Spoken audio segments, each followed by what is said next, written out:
save that hashtag. You see how everyone's taking their selfies now? Okay. Also, don't forget to check out our event app for all the updates, all the schedules, and how to connect with others. And say hello to everyone joining in on the live stream as well. Can we make some noise for the live stream? Hi, live stream. Lovely to have you with us. Really, really exciting. Okay, it's now my great pleasure to welcome to the stage an award-winning broadcaster, engineer, and passionate advocate for inspiring the next generation through science, technology, and engineering and innovation, Dr. Shini Samara. With a, round of applause. Round of applause. And not the pink suit. I've got an intro. With a career spanning television, engineering, and STEM advocacy, Shini has become a powerful voice in making complex ideas super accessible, engaging, and relevant. Her work has inspired audiences all around the world and continues to champion those of the importance of curiosity, creativity, and skills in shaping our future. So please give a warm welcome, because I see the pink suit and it's gorgeous. Please give a massive round of applause. Welcome to the stage for her keynote address is Shini Samara. Woo!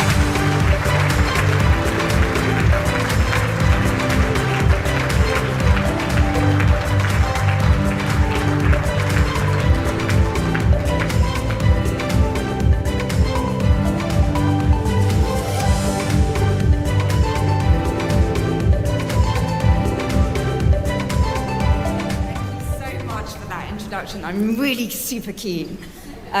So good evening to everyone. I am so thrilled to be here tonight. I'm usually a total introvert, but I really do love celebrating skills and talent, and above all, brilliant human beings.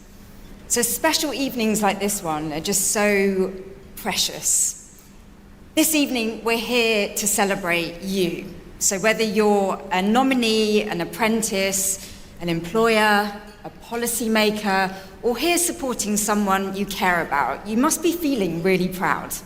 And rightly so, because tonight isn't just about awards. It's also about recognizing you.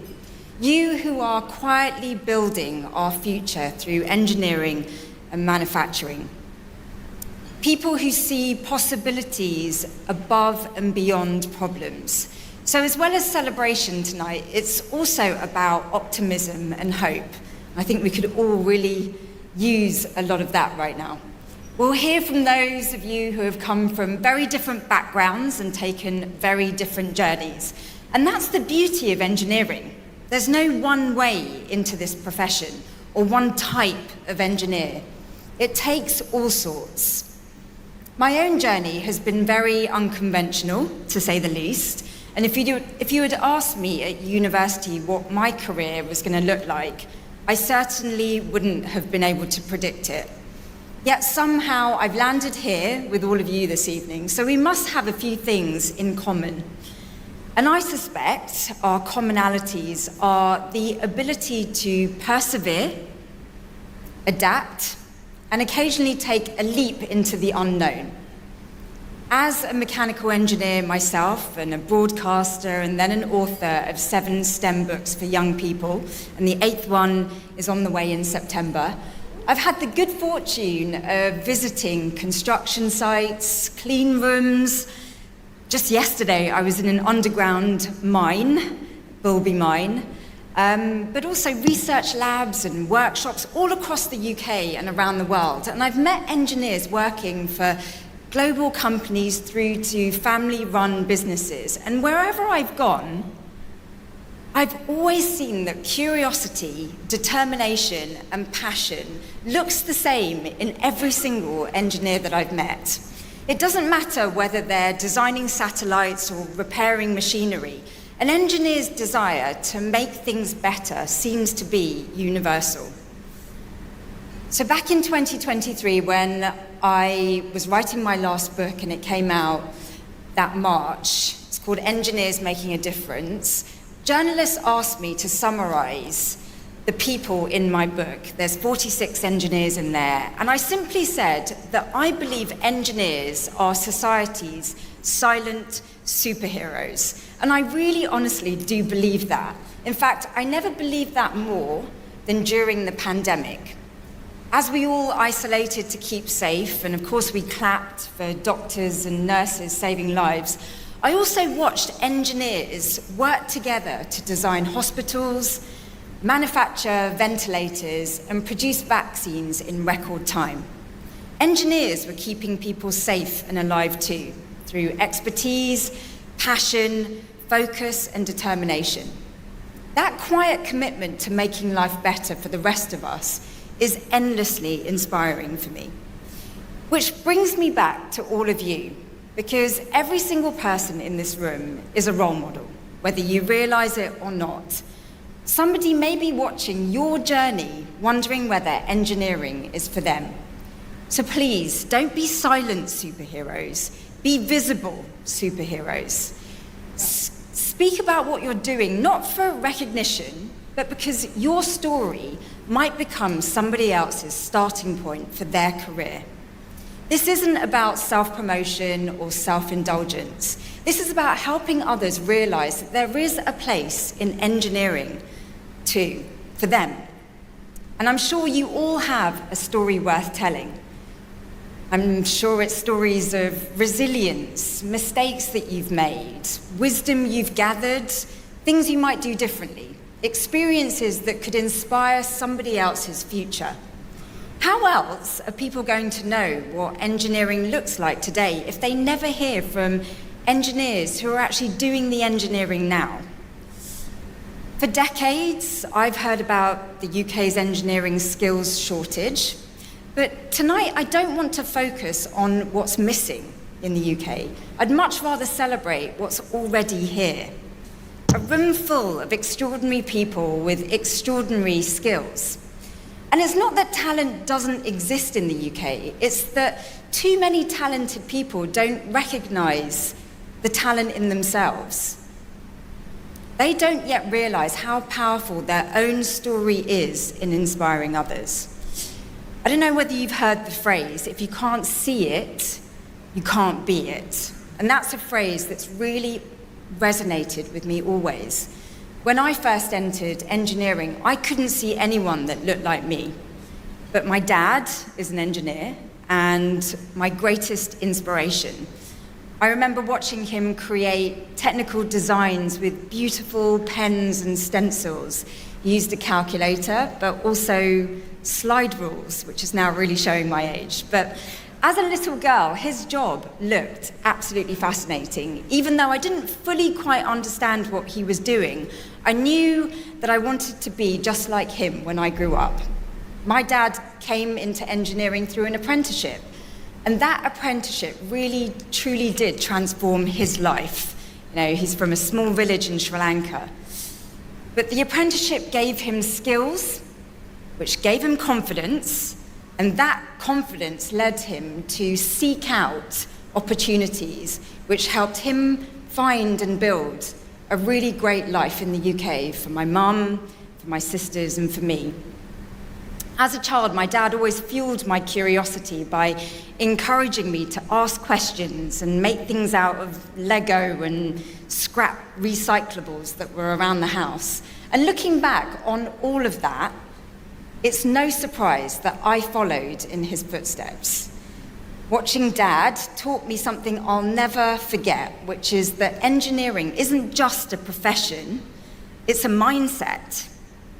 Engineers look at the world and ask one simple question: how can we make this better? And I've never stopped asking that question, even though my career has gone from engineering to broadcasting and media. And the wonderful thing is that there are so many different ways to learn how to answer that question. How can we make things better? University is not the only option. There are engineering clubs and repair cafes for hobbyists and people that are curious about engineering, as well as T-levels and apprenticeships that you all know about, and you're all proof of.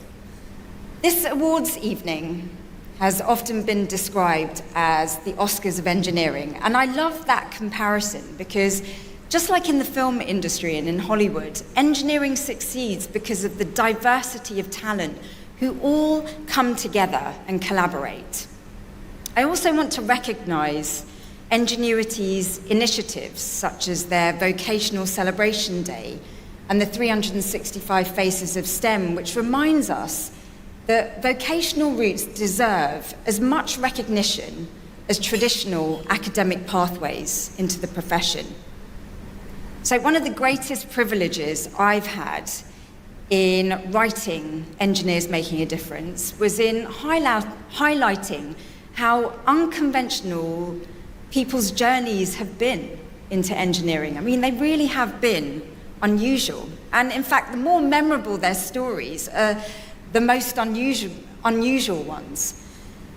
So an example would be the engineer who left his highly successful, highly paid career in a well-known engineering company and decided to move to India and develop a hand-cranked washing machine for people who don't have access to electricity or running water. Or the art, drama and music student who had a passion for photographing luxury sports cars, who had an encyclopedic knowledge of these sports cars because of taking pictures of them, and serendipitously completed an apprenticeship at Jaguar Land Rover and now has his own engineering company. These are all stories in my book, and it's those stories that remind me that talent doesn't always look how we expect, and success doesn't always arrive in neat and predictable packages. That's why I think the engineer stereotype is in need of a major update, because if people never see themselves reflected in our profession, they may never realize that they belong here with us, which is why visibility really matters and why all of you matter. Because for any of you who are thinking, well, no one's going to relate to me, or I'm too different, well, let me reassure you, me too. I thought that too. But our differences can be the very reason why we make a difference. So when I was at school, the people who became engineers weren't necessarily the best students. They were the people that took things apart, made mistakes, and were amazingly creative. Some may even have been described as disruptors or disruptive. But many engineers do think differently. They see patterns and connections that many others miss. And thank goodness that they do, because our profession thrives on that kind of diversity and variety. Was it Einstein who said that you can't solve a problem with the same thinking that created it? Which brings me back to all of you. Whether you're receiving an award tonight or simply supporting someone who's here, every one of you is an example to someone else who might be asking themselves, could engineering be for someone like me? Your story might be exactly the reason they decide yes. And there's no excuse these days. We have social media and other digital platforms to share your story. And even sharing your presence here tonight, as was indicated with the relevant hashtags, etc., could end up nudging future engineering talent in a positive direction. I'm in total alignment with Enginuity, who believes that no one person builds the future alone. Engineering is a team sport, and we're living through one of the most extraordinary periods in engineering history. Engineering is transforming absolutely everything. Advanced manufacturing is reshaping production. The transition to net zero is redefining how we generate and use energy. And many of the jobs that today's school children will have in the future don't even exist yet. So a lot is changing at breakneck speed, but the future is not dictated by technological developments alone. The future is built by people for people. People tackling humanity's greatest challenges, such as climate change, health, and food security. And there's certainly a lot for engineers to be getting on with.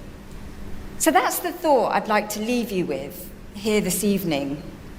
Tonight, definitely celebrate yourselves, but also celebrate the people who have supported you in tackling today's challenges.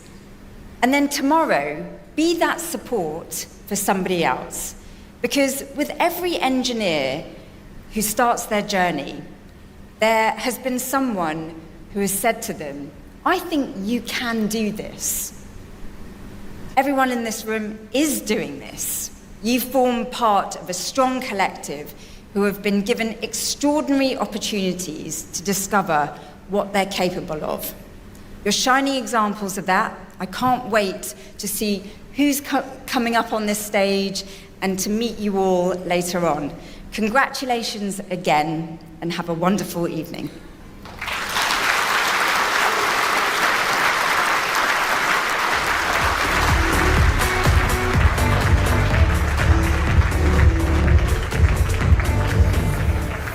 Amazing, amazing. One more time, ladies and gents, for Shinny, please. I thought her suit was pink because of the blue lights, and then it's like corally. It's changing colour all throughout tonight. I'm loving it. Okay, who's got